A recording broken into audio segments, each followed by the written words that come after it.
Hello students, today's topic is initiatives I can take which is a part of environmental application ICSE class 10. इस chapter में हम ये discuss करेंगे कि हम क्या-क्या इनिशिएटिव्स इंडिविजुअल लेवल पर ले सकते हैं, लोकल लेवल पर, ग्लोबल लेवल पर या अपने बिजनेस के लेवल पर ले सकते हैं अपनी अर्थ को, अपने एनवायरनमेंट को प्रोटेक्ट करने के लिए। Human activities have resulted in degradation of natural resources. जैसे कि आपको पता है कि नेचुरल रिसोर्सेज अर्थ है, सन है या एटमॉस्फेयर की अगर हम बात करें तो यहां से हमें नेचुरल रिसोर्सेज मिलते हैं और ये नेचुरल रिसोर्सेज दो तरह के होते हैं, renewable natural resources and non renewable natural resources. जैसे कि वाटर, ये कॉमन एग्जांपल्स हैं, water, oil, wood and coal. और इसमें से कुछ ऐसे नेचुरल रिसोर्सेज होते हैं जो बार बार रीजेनरेट हो सकते हैं और कुछ ऐसे होते हैं जिनको हम कभी रीजेनरेट नहीं कर सकते, यानी कि अगर वो एक बार पूरी तरह से एक्सप्लॉइट हो गए, पूरी तरह से डिसअपेयर हो गए अर्थ से, तो हम उनको फिर से नहीं पा सकते हैं या फिर से उनको रीजेनरेट नहीं कर पाते हैं। तो ये अभी हम बाद में थोड़ा सा डिस्कस करेंगे रिन्यूएबल और नॉन रिन्यूएबल नेचुरल रिसोर्सेज के बारे में। जो नेचुरल रिसोर्सेज का डिग्रेडेशन हो रहा है कि there is a large scale pollution of air, land and water and we are destroying the earth at a faster rate than it can generate itself. Regeneration कम हो रहा है और डिग्रेडेशन या डिस्ट्रक्शन बहुत ज्यादा हो रहा है। So it should be the priority of every individual to work at personal level to do their bit to save the earth. तो यहाँ पर हमारा एक कुछ कंट्रीब्यूशन होना चाहिए, हमारी रिस्पॉन्सिबिलिटी होनी चाहिए, लोकल लेवल पर होनी चाहिए, इंडिविजुअल लेवल पर होनी चाहिए, ग्लोबल, अगर हम बिजनेस में हैं, ऑफिस जाते हैं, हर जगह हमारी रिस्पॉन्सिबिलिटी होनी चाहिए कि हम अपनी अर्थ को कैसे सेव करें। तो जैसे कि हमको पता है कि नेचुरल रिसोर्सेज जो होते हैं वो ह्यूमन बींग्स के लिए, ह्यूमन लाइफ के लिए बहुत ज्यादा एसेंशियल होते हैं, क्योंकि इन्हीं नेचुरल रिसोर्सेज से हमको रॉ मटेरियल मिलता है। रॉ मटेरियल जैसे कि अगर हम बात करें रॉ मटेरियल की, तो फूड है, शेल्टर है, वाटर, क्लोथिंग, एनर्जी, ये सारी चीजें हमको हमारे नेचुरल रिसोर्सेज ही प्रोवाइड करते हैं। मेडिसिन भी देते हैं, हमें रिक्रिएशन या अम्यूजमेंट मिलता है, रिलैक्सेशन मिलता है, हमें फिजिकल वेलबींग मिलती है, मेंटल हेल्थ अच्छी रहती है। तो अगर ये सारी चीजें हम कंसीडर करें तो इनका एक ही सोर्स है, वो है हमारे natural resources. Now initiatives to be taken at local level. तो हम अपने अर्थ को, हम अपने नेचुरल रिसोर्सेस को, अपने एनवायरनमेंट को सेव करने के लिए लोकल लेवल पर क्या-क्या इनिशिएटिव्स ले सकते हैं, किस तरह का कंट्रीब्यूशन कर सकते हैं हम सोसाइटी को। The individual taken at local level means creating environmental awareness in the vicinity of your house, school और any other nearby area. अगर हम इंडिविजुअल की बात करें तो इसका मतलब ये है कि जो भी सोसाइटी में जिस भी चीज का हम पार्ट हैं, अगर हम अपने स्कूल का पार्ट हैं, अगर if we are a part of our house, if we are part of our nearby area, तो हमारी ये रिस्पॉन्सिबिलिटी बनती है कि हम हर जगह एनवायरमेंट अवेयरनेस को स्प्रेड करें या उससे रिलेटेड जो भी नॉलेज है या जो भी एक्टिविटीज है उसमें हम पार्टिसिपेट करें, तो the awareness can be spread. अब ये जो अवेयरनेस है वो हम कैसे स्प्रेड कर सकते हैं, तो ये इंडिविजुअल, एक कोई भी इंडिविजुअल है, आप हैं, हम हैं, वो स्प्रेड कर सकते हैं, स्कूल्स कर सकते हैं स्प्रेड, एनजीओज होते हैं वो स्प्रेड कर सकते हैं और गवर्नमेंट भी स्प्रेड कर सकती है। मतलब कि ये इंडिविजुअल की रिस्पॉन्सिबिलिटी है, स्कूल की रिस्पॉन्सिबिलिटी है, एनजीओ और गवर्नमेंट की रिस्पॉन्सिबिलिटी है, कलेक्टिव रिस्पॉन्सिबिलिटी है कि हम अपने अर्थ को सेव करें। So let us see what we can do to spread consciousness at the personal level. तो यहाँ पे हम कुछ पॉइंट्स के बारे में डिस्कस करेंगे कि हम पर्सनल लेवल पर किस तरह से अवेयरनेस को स्प्रेड कर सकते हैं। So the first point is spread awareness on environmental issues like reduction in the use of polythene bags and plastic bottles, recycle, reuse, reduce, plant more trees, save water and energy. पहला point ये है कि हम यहाँ पर उनको 3 R's या हम कहें कि 4 R के बारे में बता सकते हैं। 4 R का मतलब होता है reduce, reuse, recycle and the 4th R is refuse. Refuse का मतलब ये है कि हमें जो चीजें नहीं चाहिए जो हमारे काम की नहीं है, अननेसेसरी उसकी बाइंग हम ना करें। तो अब हम यहाँ पे जो अवेयरनेस है वो हम ये कह सकते हैं कि stop using polythene bags, stop using plastic bottles, और हमें ज्यादा फोकस करना चाहिए रिसाइकिल पर, रीयूज पर, रिड्यूस पर, और ज्यादा से ज्यादा ट्रीज प्लांट करने चाहिए, पेड़ों को लगाना चाहिए। We should save water as well as energy. Coming to the recycle, reuse, reduce, अब हमें फोर्थ आर भी ध्यान रखना है, रिफ्यूज को। तो पर हम यहाँ पर 3R की बात करेंगे। The 3Rs are the best way to reduce waste and protect the environment. तो ये जो 3Rs हैं, ये बहुत ही अच्छा एक मेथड है जो हम अपने एनवायरनमेंट को प्रोटेक्ट कर सकते हैं, हम अपने रिसोर्सेस को सेव कर सकते हैं, and we can also reduce the carbon footprint. जो कार्बन फुटप्रिंट की आजकल बहुत बात होती है, तो कार्बन फुटप्रिंट का मतलब ये होता है कि it is the total amount of green house gases. Green house gases में बहुत सारी गैसेस होती हैं, और जो मेजर गैसेस होती हैं वो है carbon dioxide and methane. Carbon footprint का मतलब है कि it is a total amount of green house gases including CO2 and methane that are generated by our action. ये पर कैपिटा कार्बन कंजम्पशन है पर एनम इंडिविजुअल का, कि एक individual या एक पर्सन पूरे साल में कितना कार्बन एमिट करता है, कितना कार्बन का एमिशन करता है, उसको बोलते हैं कार्बन फुटप्रिंट। तो हम कार्बन का एमिशन कैसे करते हैं, पहले ये समझ लेते हैं कि हम अपनी डेली लाइफ में बहुत सारे काम कर, जैसे घर में अगर हम कार्बन का एमिशन हो रहा है, इसका मतलब है कि हम यहाँ पे फॉसिल फ्यूल यूज कर रहे हैं अपनी डे टू डे लाइफ को कंप्लीट करने के लिए। अगर हम ट्रांसपोर्ट कर रहे हैं, ट्रांसपोर्टेशन है, तो उसमें भी कार्बन का एमिशन हो रहा है। तो ये बहुत सारे ऐसे वेज होते हैं जो एक तरह से कह सकते हैं कि हम डेली अपनी डे टू डे लाइफ में करते हैं, और उनकी वजह से कार्बन का एमिशन होता है। तो इसको बोलते हैं कार्बन फुटप्रिंट। इंडिया के कार्बन फुटप्रिंट की बात करें, कार्बन एमिशन की बात करें पर कैपिटा, पर पर्सन, पर एनम, तो यहां पर हम ये देखते हैं कि it is still low as compare to the United States, जहां पर यूनाइटेड स्टेट्स में 16 अप्रोक्सीमेटली 16 पॉइंट समथिंग या 21 ton per annum carbon footprint है। उसके कंपैरिजन में इंडिया में it is less than 2%. Now the study highlights, अब अगर हम ये देखें कि इंडिया में किस जगह सबसे ज्यादा कार्बन फुटप्रिंट है, जैसा कि इंटरनेट पर जो भी इंफॉर्मेशन अवेलेबल है उसके अकॉर्डिंग महाराष्ट्र में सबसे ज्यादा कार्बन का एमिशन होता है पर कैपिटा, यानी कि कार्बन फुटप्रिंट सबसे ज्यादा है। अब यहाँ पर कुछ मेजर्स हैं, कुछ ऐसे वेज हैं जिससे हम कार्बन फुटप्रिंट को कम कर सकते हैं, जैसे कि कुछ हम रिफ्यूज करें, कि हमें जो अननेसेसरी चीजें हमारे लिए जो हमें लग रहा है कि हमें नहीं चाहिए, हम उसको अननेसेसरी उसकी बाइंग ना करें। या जो आइटम्स हैं, कुछ ऐसे घर में बहुत सारे ऐसे आइटम्स होते हैं जिनको हम रीयूज कर सकते हैं, और कुछ ऐसे आइटम्स होते हैं जिनको हम रिसाइकलिंग के लिए भी दे सकते हैं, और मोस्टली हमको बायोडिग्रेडेबल प्रोडक्ट्स जो हैं उनको ज्यादा यूज करना चाहिए। इंडिविजुअल लेवल पर हम और किस तरह से अवेयरनेस स्प्रेड कर सकते हैं, इलेक्ट्रिसिटी या एनर्जी सेव करके, वाटर सेव करके, कैसे हम वाटर को सेव करेंगे, तो water harvesting is the best method to save, to conserve water. Rain water harvesting के थ्रू जो हमने वाटर कलेक्ट किया है उसको हम वॉशिंग मशीन में यूज कर सकते हैं, अपनी कार को, अपनी बाइक को धोने के लिए यूज कर सकते हैं, प्लांटिंग के लिए, वाटरिंग के लिए यूज कर सकते हैं। रिन्यूएबल एनर्जी, इंडिविजुअल लेवल पर हम we can conserve our earth by using renewable energy. Renewable energy की अगर हम बात करें तो ये इनएग्जॉस्टेबल एनर्जी होती है। इनएग्जॉस्टेबल एनर्जी का मतलब ये होता है कि इसकी सप्लाई जो होती है वो अनलिमिटेड होती है, और ये नेचुरल प्रोसेस के थ्रू रीजेनरेट हो सकती है renewable energy with in a certain period of time. जैसे अब कुछ एग्जांपल्स हैं, बहुत कॉमन एग्जांपल्स हैं, जैसे सोलर एनर्जी है, विंड एनर्जी, वाटर एनर्जी जिसको हाइड्रो इलेक्ट्रिसिटी बोलते हैं, फॉरेस्ट है, बायोमास है, या जियोथर्मल एनर्जी है।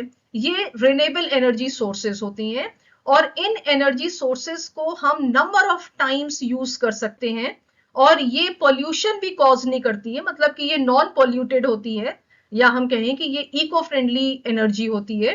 एंड पर अगर हम रिन्यूएबल एनर्जी सोर्सेस को मिसयूज करेंगे तो ये हार्मफुल भी हो सकती है। तो हम यहाँ पर रिन्यूएबल एनर्जी सोर्सेस को यूज कर सकते हैं। इसके बाद इंडिविजुअल लेवल पर हम क्या कर सकते हैं, spreading awareness by participating in public addresses, rallies and street place. तो इंडिविजुअल लेवल पर अगर हम if we are a part of school, institution और कॉलेज, तो हम यहाँ पर पब्लिक रैलीज में या स्ट्रीट प्लेस के थ्रू अवेयरनेस क्रिएट कर सकते हैं या स्पीच दे सकते हैं। और we can also spread awareness by organizing and participating in competitions like debate है, एसे राइटिंग है, आर्ट कॉम्पिटिशंस होते हैं, पेंटिंग्स हैं जो इन्वायरमेंटल इश्यूज के ऊपर हैं, तो उनके थ्रू भी हम अवेयरनेस को स्प्रेड कर सकते हैं। And by writing articles in the newspaper, children's magazine, school newsletter, etc. अपना contribution न्यूज़पेपर में आर्टिकल्स लिखकर, जो चिल्ड्रंस मैगजीन्स होती हैं उनमें कुछ स्टोरी लिखकर, अवेयरनेस से रिलेटेड स्टोरीज लिखकर, स्कूल के जो न्यूज़ लेटर्स होते हैं उसमें स्टोरीज लिखकर। अब अगर लेटेस्ट ट्रेंड की बात करें तो हम ब्लॉग्स लिख सकते हैं, छोटे छोटे आर्टिकल्स लिखकर हम किसी भी सोशल मीडिया में उसको स्प्रेड कर सकते हैं, क्योंकि यहाँ पर, और छोटी छोटी रील्स बना सकते हैं जिसको कि हम सोशल मीडिया के अलग अलग प्लेटफॉर्म्स पर उनको हम रन कर सकते हैं। इस तरह के कैंपेन्स भी हम ऑर्गेनाइज कर सकते हैं। Next is not only spreading awareness but being a good example of what you are propagating. Public awareness is very important to increase enthusiasm and support. Public awareness के थ्रू क्या होता है कि लोगों में इंथुजियाज्म क्रिएट होता है, लोग उस कैंपेन को, उस कॉज को सपोर्ट भी करते हैं। तो जो पब्लिक अवेयरनेस है, जो इस तरह के कैंपेन्स हैं, रैलीज हैं या डिबेट है या किसी भी तरह का कंपटीशन है, इससे क्या होता है कि जो लोकल अवेयरनेस है, हमारे आसपास जितने भी जो हेरिटेबल साइट्स हैं, जो भी बायोडाइवर्सिटी रिच एरिया हो सकते हैं, या हो सकता है कि कोई एक ऐसी जगह हो जहां पर वैरायटी ऑफ फौना या वैरायटी ऑफ फ्लोरा हो, तो उसको भी हम दूसरों को बता सकते हैं कि यहाँ पर हमारी ये जो एक पर्टिकुलर जगह है, ये जो गार्डन है, यहाँ पर different different types of fauna and flora है, और उससे रिलेटेड हम एक क्यूरोसिटी क्रिएट कर सकते हैं जिससे कि लोग हमारे उस गार्डन को देखने आए। Now spreading awareness by celebrating global environmental events like world environment day, earth hour, world water day, no emission day. तो ये जो अवेयरनेस है वो हम इस तरह से भी क्रिएट कर सकते हैं कि जो इंटरनेशनल या नेशनल एनवायरमेंटल डेज हैं, जैसे कि एनवायरमेंटल डे है, अर्थ डे है, वर्ल्ड वाटर डे है या नो एमिशन डे है, तो उसको हम सेलिब्रेट करें, उससे रिलेटेड हम कैंपेन्स ऑर्गेनाइज करें, रैलीज निकालें या प्ले करें। इस तरह की चीजें भी हम कर सकते हैं। Visiting national parks, eco park, lakes, etc. with friends and family also bring a person to nature and thus arousing interest. It may also be called ecotourism. तो हम अपने लोकल एरिया में इको टूरिज्म को भी promote कर सकते हैं।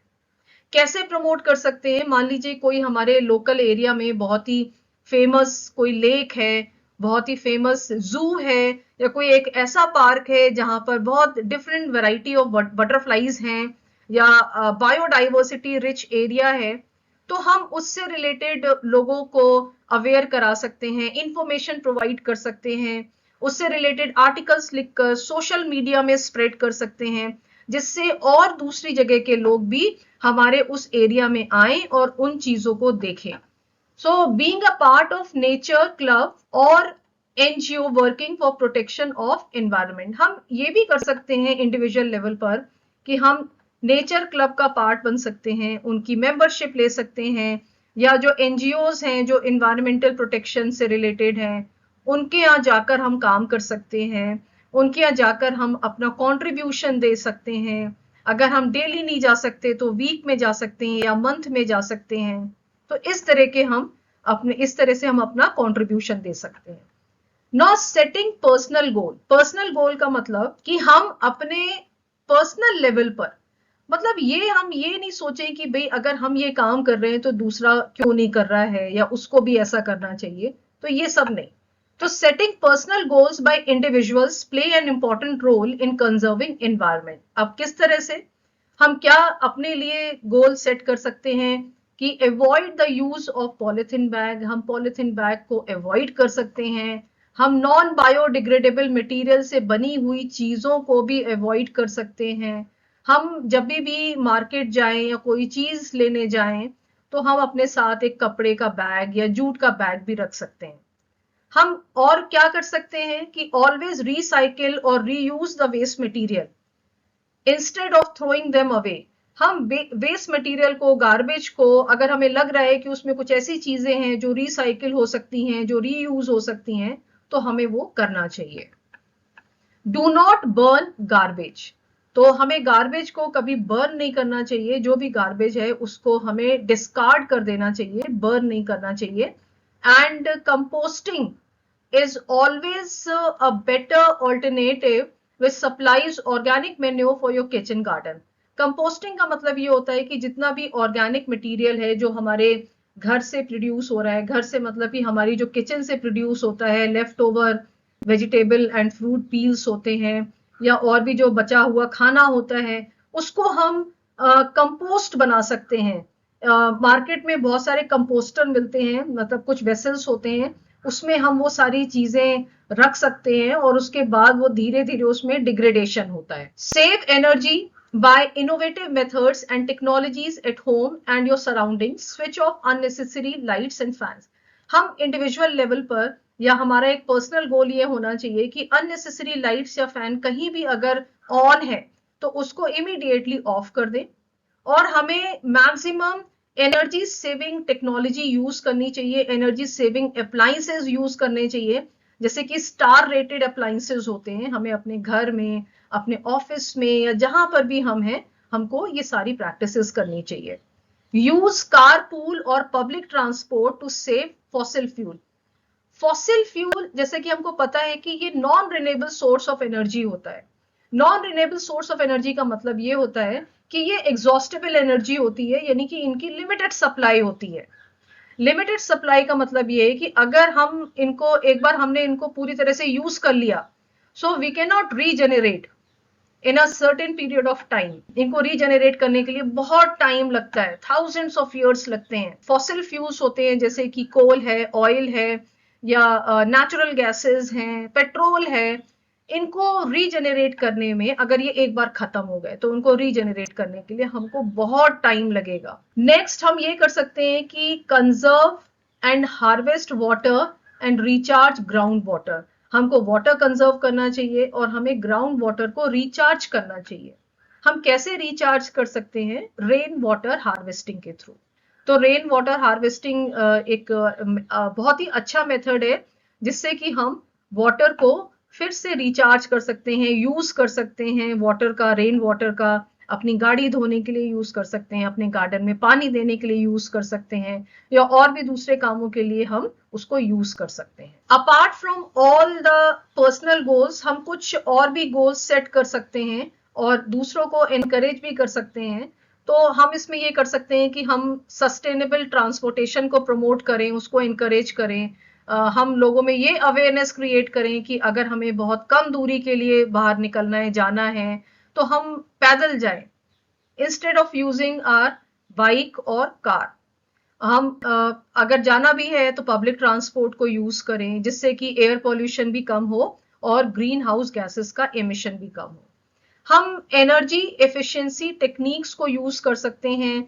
हम लोगों को एनकरेज कर सकते हैं कि एनर्जी एफिशिएंट लाइट्स यूज करें, energy efficient electric appliances use करें, जिस जो स्टार रेटेड अप्लायंसेस होते हैं उनको वो यूज करें। हम ये भी कह सकते हैं कि लोगों को या हमें खुद भी कम्युनिटी गार्डनिंग की प्रैक्टिस करनी चाहिए। कम्युनिटी गार्डनिंग का मतलब ये होता है, एक कम्युनिटी में, कॉलोनी में अगर एक गार्डन है, एक पार्क है, तो वो हम सबकी कलेक्टिव रिस्पॉन्सिबिलिटी होनी चाहिए और हमें वहां पर डिफरेंट टाइप्स के प्लांट्स, डिफरेंट टाइप्स के फ्लावर्स, उनको ग्रो करना चाहिए। या हम ये कह सकते हैं कि हमें उस कम्युनिटी गार्डन को बायोडाइवर्सिटी रिच बनाने की पूरी कोशिश करनी चाहिए, लैंडस्केपिंग करनी चाहिए, वाटर कंजर्वेशन टेक्निक्स वहां पर यूज करनी चाहिए। तो ये कुछ एग्जाम्पल्स हैं जो हम अपने जिससे हम अपने पर्सनल गोल्स को सेट कर सकते हैं। Now next is energy efficiency and conservation. So below you will find simple things that consumers, businessmen, children, teachers can do to help reduce energy consumption. तो ये कुछ ऐसी टेक्निक्स हैं, बहुत ही कॉमन टेक्निक्स हैं, सिंपल टेक्निक्स हैं जो कोई भी यूज कर सकता है एनर्जी को कंजर्व करने के लिए। सबसे पहला क्या है कि turn off and unplug non essential lights and appliances. हमें अनप्लग कर देना चाहिए, उसके जो प्लग्स लगे हैं उनको भी निकाल देना चाहिए। The electricity generated by fossil fuels for a single home puts more carbon dioxide into the air than 2 average cars. Avoid running large appliances such as washers, dryers and electric ovens during peak energy demand hours. अब ये peak energy demand hours क्या है? ये सुबह के 5 बजे से लेकर 9 बजे तक, that is a 5 AM to 9 AM and 4 PM to 7 PM, शाम को 4 बजे से 7 बजे के बीच। ये पीक इलेक्ट्रिसिटी डिमांडिंग आवर्स होते हैं या पीक एनर्जी डिमांड आवर्स होते हैं। तो इन आवर्स में हमको जो हैवी अप्लायंसेस होते हैं जैसे ड्रायर्स है, इलेक्ट्रिक ओवन्स हैं या और भी दूसरे तरह के जो अप्लायंसेस हैं वो हमें ऑलमोस्ट अवॉइड करने चाहिए। Close shades and blinds at night to reduce the amount of heat loss through windows. This also applies during the day for warm climate. तो हमें गर्मियों में अपने जो हमारी खिड़कियां हैं, विंडोज हैं, उसमें हमें कर्टन्स लगा के रखने चाहिए या ब्लाइंड्स लगाने चाहिए जिससे कि मिनिमम हीट का लॉस हो।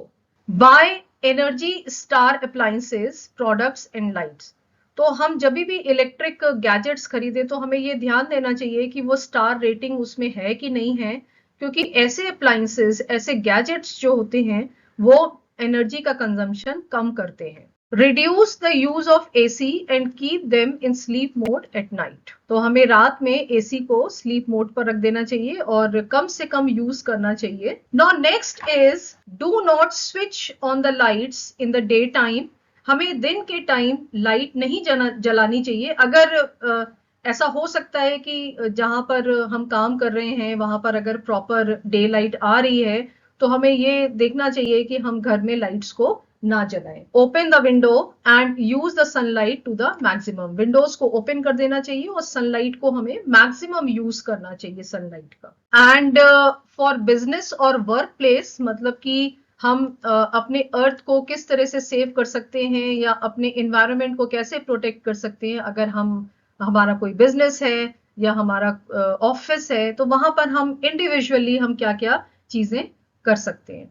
तो turn off all unnecessary lights, especially in unused offices and conference rooms, and turn down remaining lighting levels where possible. अक्सर ऐसा होता है कि ऑफिसेज में बहुत सारी जितनी भी लाइट्स होती हैं सब वो ऑन करके रखते हैं। ऐसा भी होता है कि एक बहुत बड़ा हॉल है, वहां पर एक बहुत ही छोटी सी जगह पर बहुत सारे लोग हैं और काफी ज्यादा एरिया जो है वो खाली है, तो हमको उस खाली एरिया की लाइट्स को, फैंस को ऑफ कर देना चाहिए। Set computers, mobiles, printers, copier and other business equipment to their energy saving feature and turn them off at the end of the day.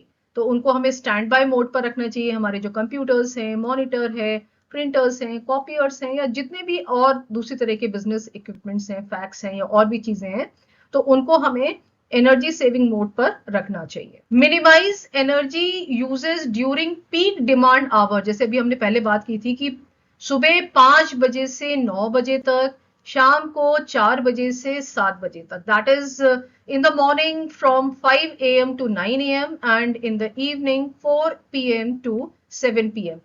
तो ये एनर्जी डिमांड आवर्स होते हैं। तो यहाँ पर हमको मिनिमम एनर्जी का यूज करना चाहिए। हमें अपने जितने भी हैवी अप्लायंसेज हैं, हैवी गैजेट्स हैं, उनका यूज नहीं करना चाहिए। By star appliances, energy star appliances, products और लाइट। स्टार रेटेड अप्लायंसेज लेने चाहिए, प्रोडक्ट्स या लाइट लेनी चाहिए हमें।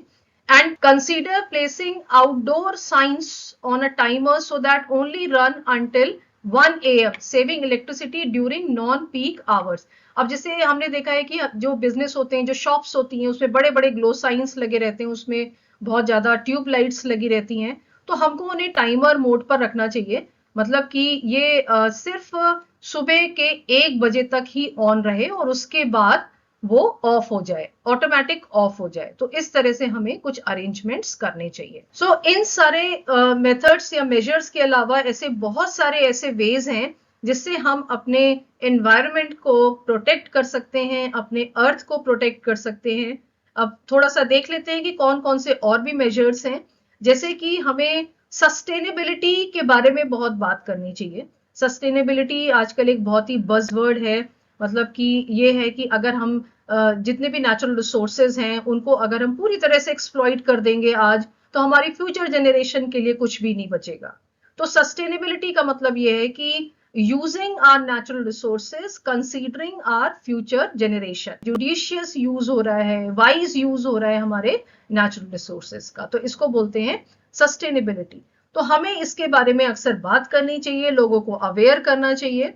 और हमें कुछ इस तरह का, अगर हम अपने वर्क प्लेस पर हैं तो हमें कुछ इस तरह के चीजें या ऑफिस प्रोडक्ट्स लेने चाहिए जो इन्वायरमेंट फ्रेंडली प्रोडक्ट्स हों, या कुछ ऐसे हों जो जिनको हम रीयूज कर सकें, कुछ ऐसे प्रोडक्ट्स हों हम उनको रीयूज कर सकें। हमें सस्टेनेबल ट्रांसपोर्टेशन को प्रमोट करना चाहिए। हमको we should support sustainable agriculture, we should reduce waste and we should protect natural habitats. Natural habitats का मतलब ये होता है कि हमको अपने फॉरेस्ट को, अपने वेटलैंड्स को, रिवर को, बायोडाइवर्सिटी को, हमें इन सब चीजों को प्रोटेक्ट करना चाहिए और लोगों को एडुकेट भी करना चाहिए, लोगों को अवेयर करना चाहिए कि what is the importance of environmental protection, what is sustainable development, sustainable agriculture, and we should encourage individuals to take action on their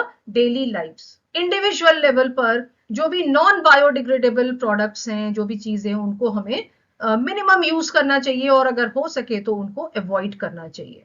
and we should support conservation efforts. कहीं भी अगर कंजर्वेशन से related कोई भी efforts हो रहे हैं, कोई भी काम हो रहा है, तो हमें उसको सपोर्ट करना चाहिए, उसमें हमें इन्वेस्टमेंट करना चाहिए, मतलब थोड़ा सा हमें उसमें कंट्रीब्यूट करना चाहिए। जैसे रीफॉरेस्टेशन में हमको कंट्रीब्यूट करना चाहिए, हमको प्लांट्स लगाने चाहिए, सैपलिंग्स लगाने चाहिए, हैबिटेट रिस्टोरेशन से के लिए हमें काम करना चाहिए, हमें अपने इकोसिस्टम को, अपनी बायोडाइवर्सिटी को प्रोटेक्ट करना चाहिए। So that's all for today. So if you haven't subscribe my channel, it's my request, please subscribe. Till then, happy learning, bye bye.